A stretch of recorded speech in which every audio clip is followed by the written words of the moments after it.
And the reason why I'm spending so much time on the voice referendum is it was a great litmus test.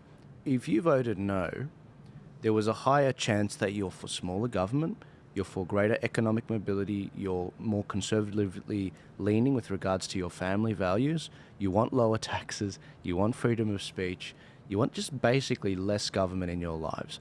And that's what a lot of these election resources I put up look like with the policy matrix, which I know you've seen this before, Nick, which compares the parties.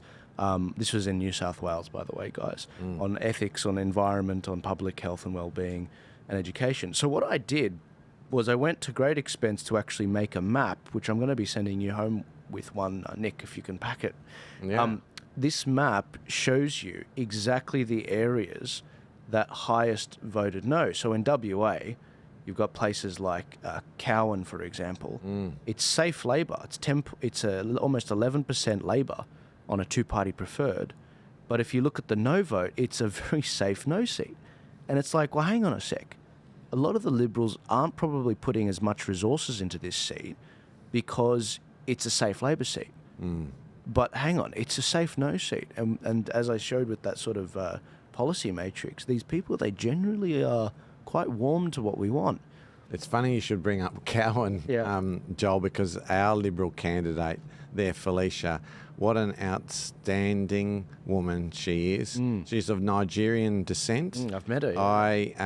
I had the opportunity, it was actually a privilege to sit in the audience and listen to her speak. It was about 2 weeks ago, one evening.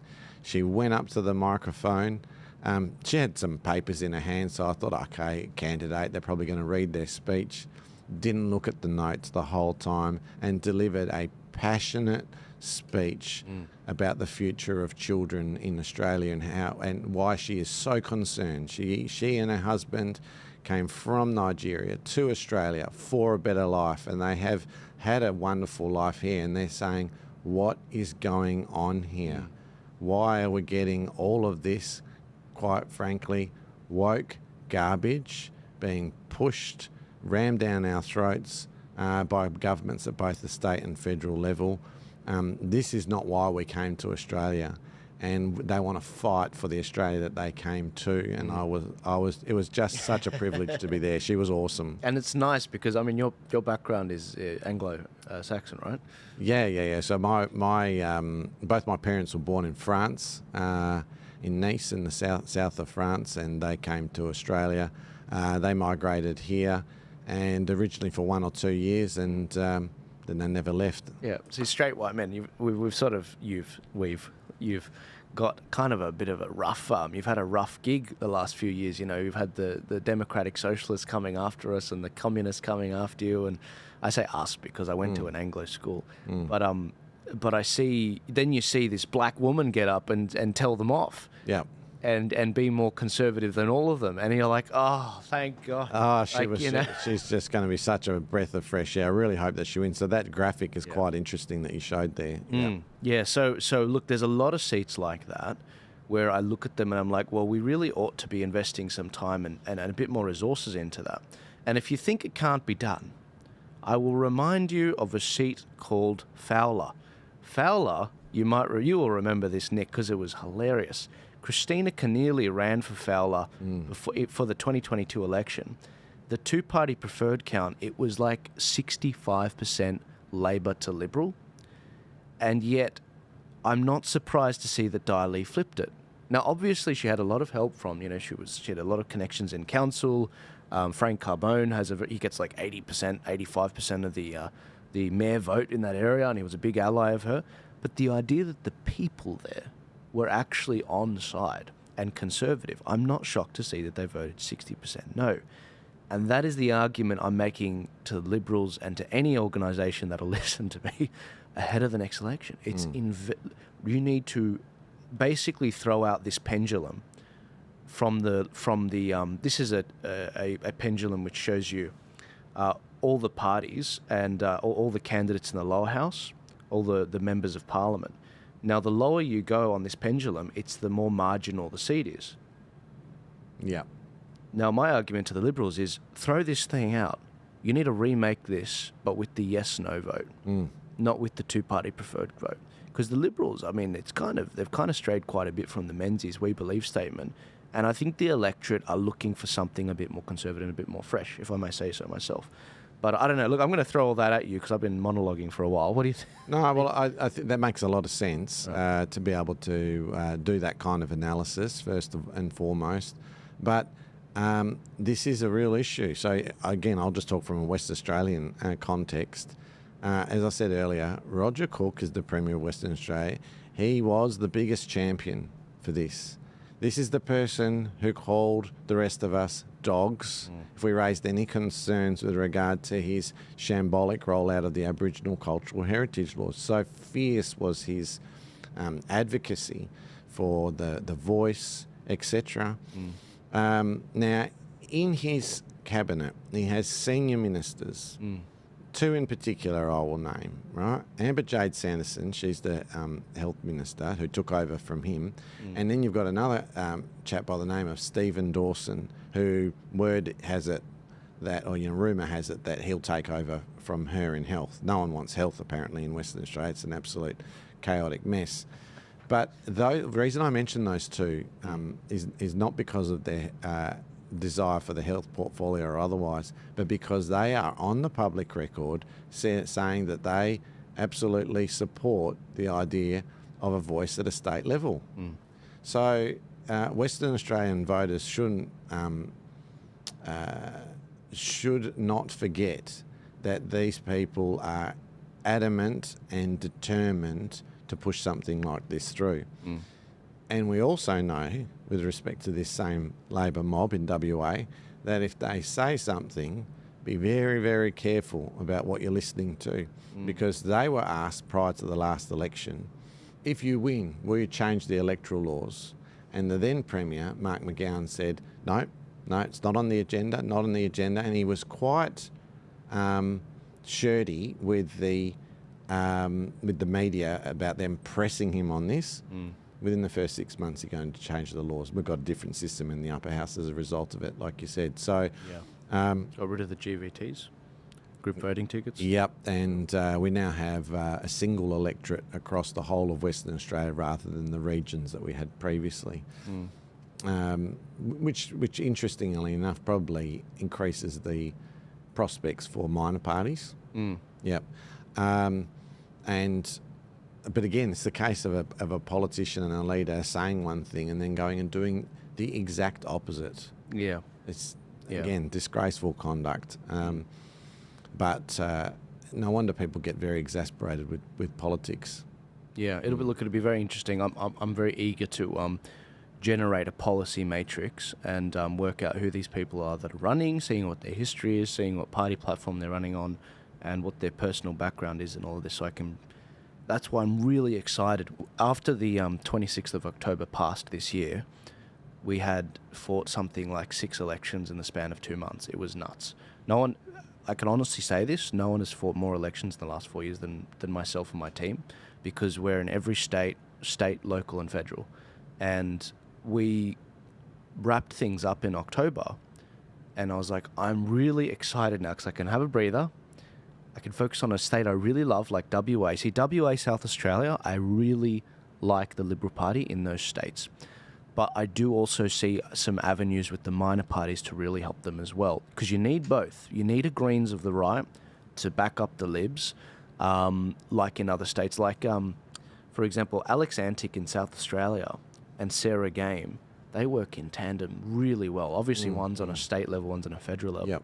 But they work in tandem really well on issues that matter. So they appear together and they don't clash at places like the Babies Born Alive rallies and the abortion rallies and the protecting men's health sort of rallies and those sorts of things. And I see that healthy relationship, and whatever I can do to help foster that, I think it's brilliant. Well, we're going to need it in Western Australia. We're very encouraged that the Liberal leader in WA, Libby Medham, that she has come out and said that she's going to end the madness that currently sees, because of Labor's legislation, any Western Australian of any age, so in other words, including children, eligible to change the sex on their birth certificate. Now, she has said People don't know this. Yeah, that's well. But again, mainstream media don't talk about this at all, right? But the average Western Australian, if you say that to them, do you understand that somebody's going to be able to change the sex on their birth certificate? Their instinctive reaction, quite rightly, is that's ridiculous, right? Sex is observed at birth, and it is recorded. There are certain things on a birth certificate that are recorded as fact: the time, the place of the birth. And sex is observed at birth, and it is recorded at that time.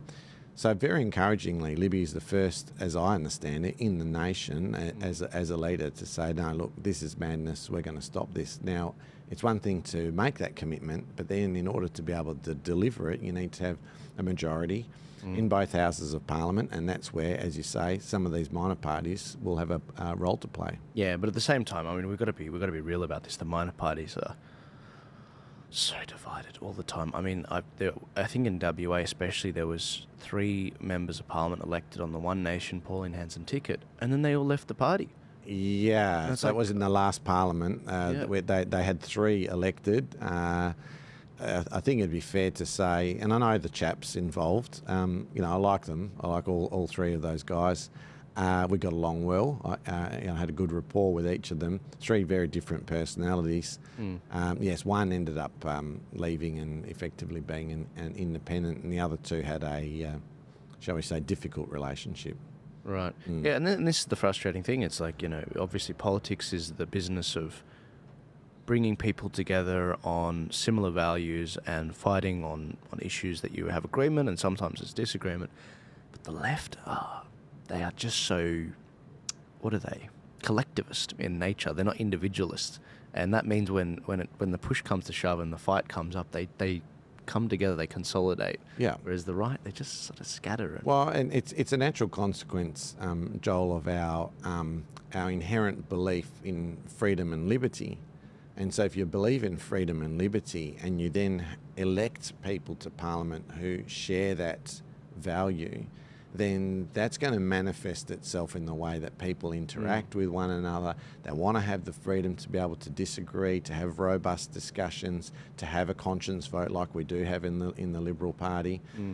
Whereas the left, or in this particular case, let's say Labor, very collectivist, and as a result of that, they vote like Borgs or droids. They just vote like stormtroopers, and you just do that. And if you don't, you're going to get expelled out of the party. You're just not entitled to express a different view. So you can understand perhaps or even maybe, shall I say, admire the practical outcome of that, but at what cost? It's at the cost of the liberty and the freedom of the individual. So I guess it's one of the natural consequences from those of us from the right of politics. If we believe in liberty, we believe in freedom, it is going to mean that from time to time there's going to be disagreement. I think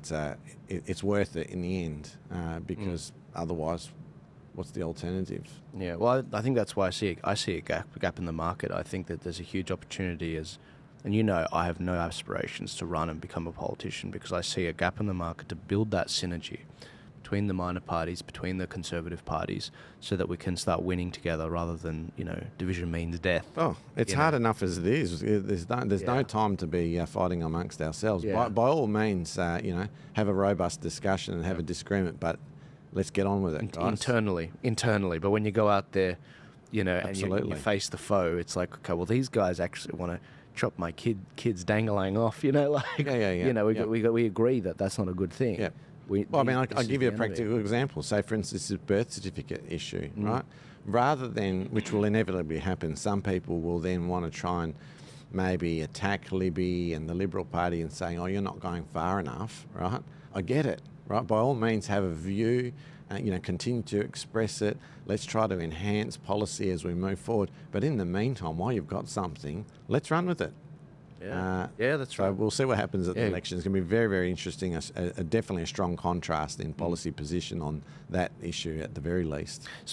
I hope you enjoyed that particular clip. Remember to like, subscribe, share this video, get it out there. We've got to break the echo chamber. But also, if you're trying to get a hold of me a little bit more directly, I have actually a whole membership group of people on Buy Me a Coffee. It's kind of a overrated eyebrow club that I've formed. You guys know how much I love eyebrows. If you click the link in my description or if you click the link in my bio, you will actually see a link to join the Buy Me a Coffee family that I'm building.